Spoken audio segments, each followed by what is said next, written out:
Marcus Williams jolted awake to the sound of screaming. For a split second, he thought he was back in the cockpit of his F-18, alarms blaring, enemy fire lighting up the sky. But this wasn't a combat zone. This was Flight 427, somewhere over the Atlantic Ocean, and the terror in the flight attendant's voice told him something was catastrophically wrong. The overhead speakers crackled to life, and what came next would force Marcus to choose between the peaceful life he'd fought so hard to build and the pilot he'd sworn never to be again. In the next 5 minutes, 247 lives would depend on a man who hadn't touched aircraft controls in 6 years, a man running from his past, a man who just wanted to get home to his daughter's birthday party. But the sky, it seemed, wasn't done with Marcus Williams yet. Marcus had the window shade down, his forehead pressed against the cool plastic, trying to steal a few moments of sleep before landing in Boston. His daughter Zara's 7th birthday was tomorrow, and he'd promised her he wouldn't miss it this time. Not like last year, not like the year before that. His ex-wife's words still echoed in his mind from their last phone call. She drew a picture of you at school, Marcus. Want to know what the teacher said? She said Zara drew her daddy as a ghost because you're never really there. That had broken something in him, so he'd quit his job as a long-haul truck driver, taken a position at a local warehouse that paid less but kept him home every night, and bought a plane ticket to Atlanta to visit his sister.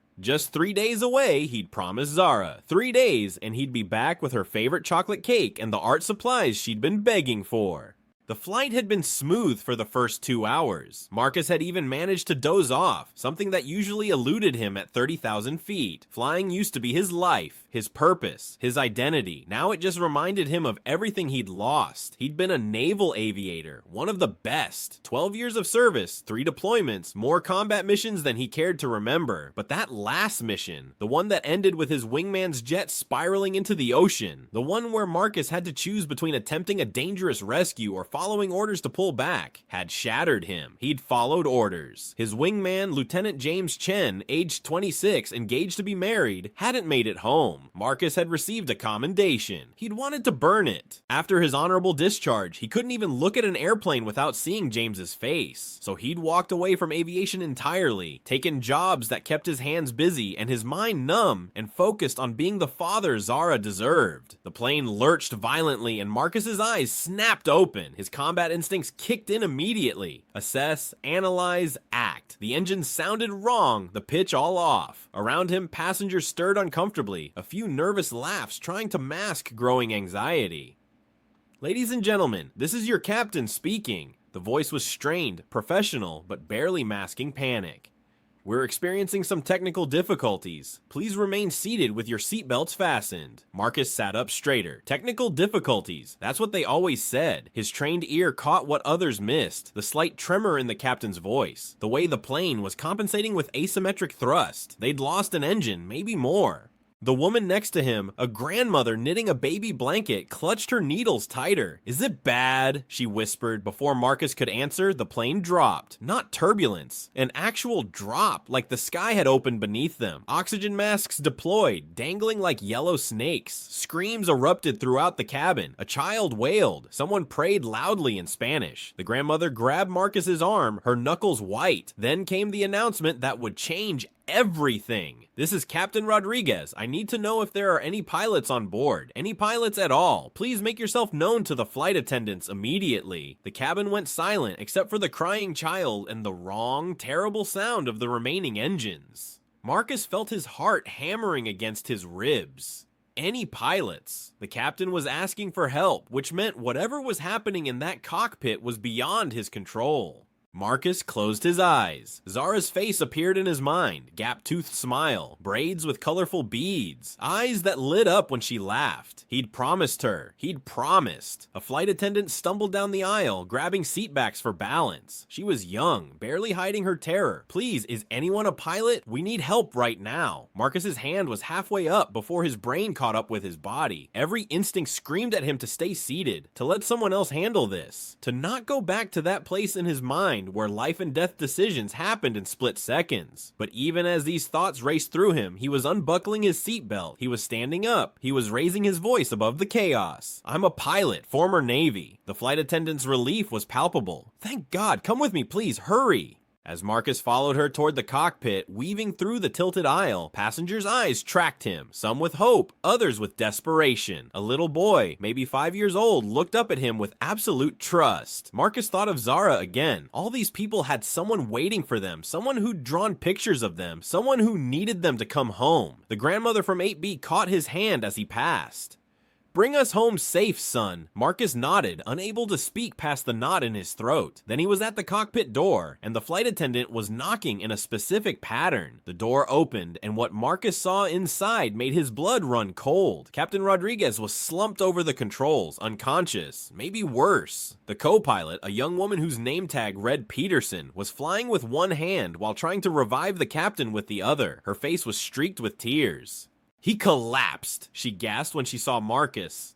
"Heart attack, I think. I called for help, but we're losing hydraulics. The number 2 engine is gone, and I'm not certified for this aircraft in emergency conditions. I only have 400 hours. I can't breathe," Marcus said, his voice automatically shifting into the calm, authoritative tone of his old life. "You're doing great. I'm Commander Marcus Williams, former F-18 pilot. I'm going to help you. First, we need to move the captain." His hands were already in motion, muscle memory taking over. He'd sworn he'd never do this again, but in this moment, with 247 lives in the balance and a terrified co-pilot looking at him like he was her only hope, Marcus Williams became a pilot once more. The aircraft shuddered again, and through the cockpit window, Marcus could see storm clouds gathering ahead. They were running out of time. With the captain secured in the jump seat behind them, Marcus slid into the left seat and scanned the instruments. The situation was worse than he'd thought. The Boeing 767's number 2 engine had catastrophically failed. They'd lost most of their hydraulic systems, and the backup generator was flickering. Co-pilot Peterson, "Call me Amy," she'd said through shaking breaths, had been flying on pure adrenaline and prayers. "Talk to me about fuel," Marcus said, his fingers moving across controls he hadn't touched in 6 years. It was like riding a bike, if that bike was hurtling through the sky at 500 miles per hour with failing systems. "We've got maybe 90 minutes, Amy replied,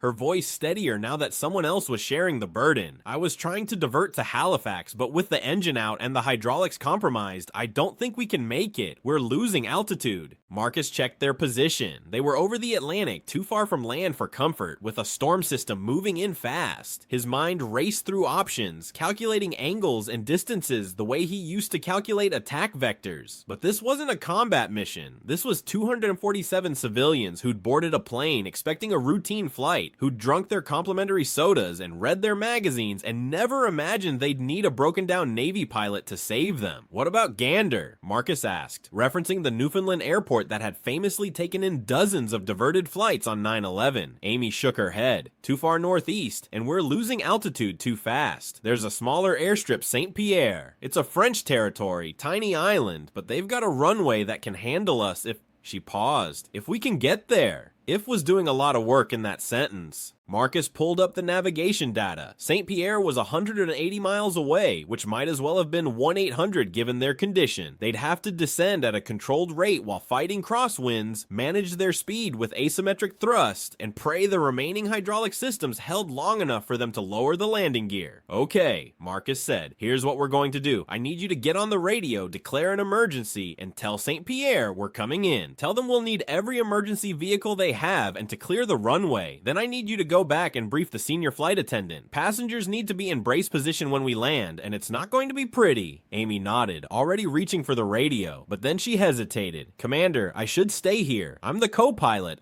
"You are the co-pilot," Marcus interrupted gently. "And right now, those people back there need to know that their crew is doing everything possible to bring them home. They need to see your face, calm and confident, telling them they're going to be okay. Can you do that?" Their eyes met. In Amy's face, Marcus saw his younger self, the pilot who'd doubted, who'd questioned, who'd been terrified of making the wrong call, but he also saw courage. "Yes, sir," she said. "And Amy," Marcus added as she stood, "we are going to be okay, I promise you." It was a promise he had no business making, but sometimes people needed to hear the words more than they needed the truth. Alone in the cockpit, except for the unconscious captain, Marcus allowed himself one moment of pure terror. His hands were shaking, his heart was racing, the instrument panel blurred as 6 years of carefully suppressed memories came flooding back. James Chen's voice on the radio. "Lead! I'm hit! I'm hit!" The choice: attempt the rescue and risk 2 planes, or follow orders and save himself. The silence that followed when James's jet disappeared beneath the waves. Marcus gripped the yoke until his knuckles ached. "Not this time," he whispered. "Not today." He took a breath, centered himself, and became the pilot he used to be. The one who'd landed damaged aircraft on carrier decks in storm conditions. Who'd brought his squadron home through situations that should have been impossible. That Marcus Williams still existed, buried beneath years of guilt and grief. And right now, these people needed him more than he needed his carefully constructed walls. The plane bucked as they entered the edge of the storm system. Marcus compensated, his movements precise and instinctive. The approach to St. Pierre would be brutal. The island had notoriously difficult wind patterns, and they'd be coming in heavy, fast, with limited control surfaces. Through his headset, he heard air traffic control. "Flight 427, St. Pierre Tower. We have you on radar. Wind is 240 at 25, gusting to 35. Runway 10 is available. Emergency services are standing by. Be advised, we have limited emergency equipment. What is your souls on board?" Souls on board, the phrase they use because sometimes not everyone made it. 247 souls, Marcus replied, "and we're bringing every single one home." As Marcus guided the crippled aircraft toward St. Pierre, fighting wind shear and mechanical failures, a strange calm settled over him. This was who he was, not the ghost his daughter had drawn, not the man running from his past. He was a pilot, and pilots didn't leave people behind. The landing would be the hardest thing he'd ever done. They had one shot, no hydraulics for a second approach, and if he misjudged the angle or speed by even a fraction, the plane would either undershoot the runway into the ocean or overshoot and slam into the rocky terrain beyond. 90 miles out, Amy returned to the cockpit, her face pale but determined. Passengers are briefed. Flight attendants are ready. Captain Rodriguez is still unconscious but stable. "Good," Marcus said. "Now strap in and talk me through your emergency procedures training for this aircraft, every detail you can remember." As they worked together, Marcus felt something shift inside him. For 6 years, he'd believed that James's death was his fault, that following orders instead of his heart had made him a coward. But maybe, the real courage wasn't in the impossible rescue. Maybe it was in this, showing up when called, using your skills when needed, doing the hard thing even when you're terrified. 60 miles out, the storm was getting worse. Rain lashed the windscreen. Visibility dropped to nearly 0. Marcus was flying on instruments and instinct, feeling the aircraft's responses, anticipating its needs. "We're not going to make it," Amy whispered, staring at the altitude indicator. "Yes, we are," Marcus said firmly. "Trust me. Trust yourself. Trust this plane. We're going to bring them home." 30 miles out, Marcus could see the island now, a small dark shape against the gray Atlantic. The runway lights appeared like a string of pearls in the storm. It looked impossibly short, impossibly narrow. His mind tried to tell him this was crazy, that they should ditch in the water, that the odds were impossible. But then he thought of the little boy who'd looked at him with trust, the grandmother in 8B who'd asked him to bring them home safe, Zara who was waiting for her daddy to keep his promise. All the ghosts he'd been carrying, James included, seemed to whisper, "You can do this." 10 miles out. "Gear down," Marcus commanded. The landing gear groaned, the hydraulic system fighting to comply. 2 green lights illuminated. The nose gear light stayed dark. "We've got a problem," Amy said. "We've got a solution," Marcus corrected. "The gear is probably down. The sensor is just malfunctioning. We proceed as planned." 5 miles out, the crosswind hit them like a fist. The plane yawed violently. Marcus compensated, feeling the controls, dancing with the wind rather than fighting it. This was the art of flying, the part that couldn't be taught, only learned through experience and fear and survival.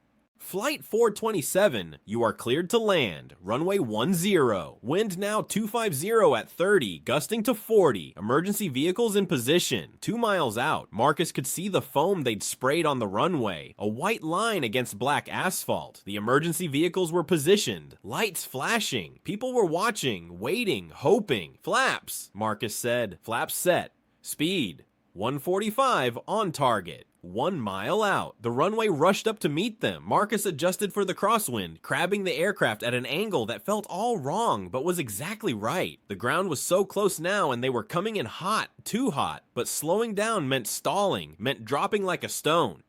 "Brace," Marcus said into the cabin intercom.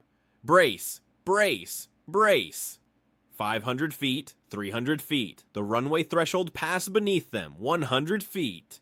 Marcus pulled back slightly on the yoke, flaring for landing, feeling for that perfect moment when the aircraft wanted to kiss the earth. The main gear touched down, the plane bounced once, hard, metal screamed, then the nose gear hit. It was down, thank God, and they were on the ground rolling fast, way too fast. Reversers, Marcus shouted. They're not responding. Marcus stood on the brakes, feeling the remaining hydraulics groan in protest. The runway lights blurred past. The end of the runway was coming up fast. Rocks and ocean beyond. They weren't going to stop in time. In that moment, with disaster seconds away, Marcus did what he'd been trained to do. He improvised. He used the asymmetric thrust from the good engine, spinning the aircraft slightly, creating drag, bleeding speed. The plane shuddered, skidded, the tires smoking, and Marcus could hear metal tearing, could feel systems failing, but they were slowing, and stopping. They stopped with maybe 50 feet of runway left, the nose of the aircraft pointing toward the churning Atlantic, emergency vehicles already racing toward them, but they were down, they were safe, they were home. The cockpit was silent except for the rain hammering the windscreen and the sound of Marcus and Amy gasping for breath. Holy, Amy whispered. Marcus's hands were still locked on the yoke. He had to consciously force them to release, and when he did, they were shaking so badly he had to hold them together.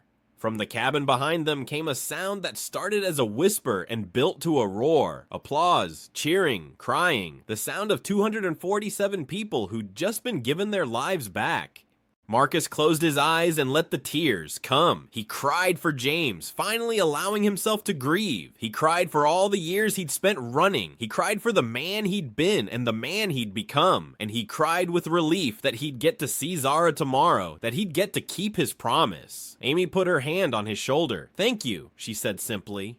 "Thank you." Marcus replied, "You kept them alive until I got there. That was all you." As the emergency crews helped evacuate the passengers, as Captain Rodriguez was rushed to the island's small hospital, as the media descended and officials demanded statements, Marcus stayed in the cockpit a little longer, just breathing, just being. His phone had 17 missed calls from his ex-wife. He called her back.